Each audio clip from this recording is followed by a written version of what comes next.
ఆలోచించేటప్పుడు ఒకే మాట అనుకుంటూ ఉంటాం. ధర్మపదంలో నడిచేటువంటి వ్యక్తి ఎవరైతే ఉంటారో వారు పొరపాటు చేసినట్లయితే గనక కాలం వారికి వెంటనే కఠిన శిక్ష విధిస్తుందని. కానీ కొంతమంది అధర్మంలోనే మునిగి తేలుతూ ఉంటారు, ఎప్పుడూ తప్పుడు పనులే చేస్తూ ఉంటారు. కానీ వారికి కాలం ఎన్నో అవకాశాలు ఇస్తుంది. వారికి ఈ కాలం కఠినమైన శిక్ష విధించదు.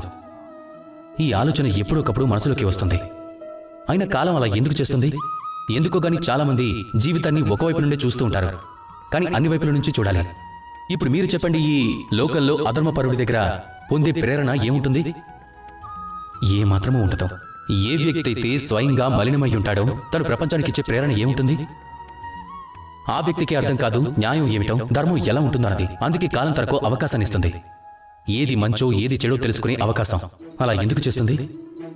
ఎందుకంటే అతనిలో వివేకాన్ని మేల్కొల్పడానికి. అప్పుడైనా అతడు తన అంతరాత్మలోని మంచిని గ్రహిస్తాడు అని.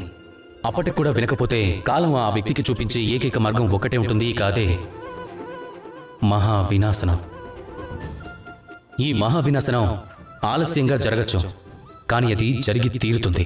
ఎప్పుడైతే ఈ వినాశనం జరుగుతుందో ఇక అప్పుడు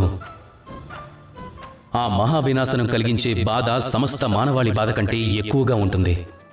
ఈ విషయాన్ని మీరు గుర్తుపెట్టుకోండి. ఇక ధర్మ మార్గాన్ని నడిచే ఆ రెండో వ్యక్తి వల్ల ఏదైనా పొరపాటు జరిగినట్లయితే కనుక కాలం వెంటనే తనని పరీక్షిస్తుంది. ఆ సమయంలో తనకి ఏమనిపిస్తుందంటే కాలం తనని కఠినంగా శిక్షిస్తుంది అని. కానీ కాలం గడుస్తున్న కొద్దీ అందరికీ అర్థమవుతుంది. ఎలా అంటే ఆ వ్యక్తి పరీక్షలో ఉత్తీర్ణుడయ్యాక అతడే సకల మానవాళికి ఓ గొప్ప ప్రేరణగా మారుతాడు. అంటే కాలం ప్రతి వ్యక్తికి తను చేసిన కర్మలకు తగిన ఫలితాన్ని ఇస్తుంది, తగిన శిక్షని విధిస్తూ ఉంటుంది. ఇక్కడ తేడా ఒకటే, కాలం పట్ల తమ ఆలోచన మాత్రమే. కనుక ధర్మపదాన పయనించండి, నాతో కలిసి ప్రేమగా పలకండి, రాధా కృష్ణ.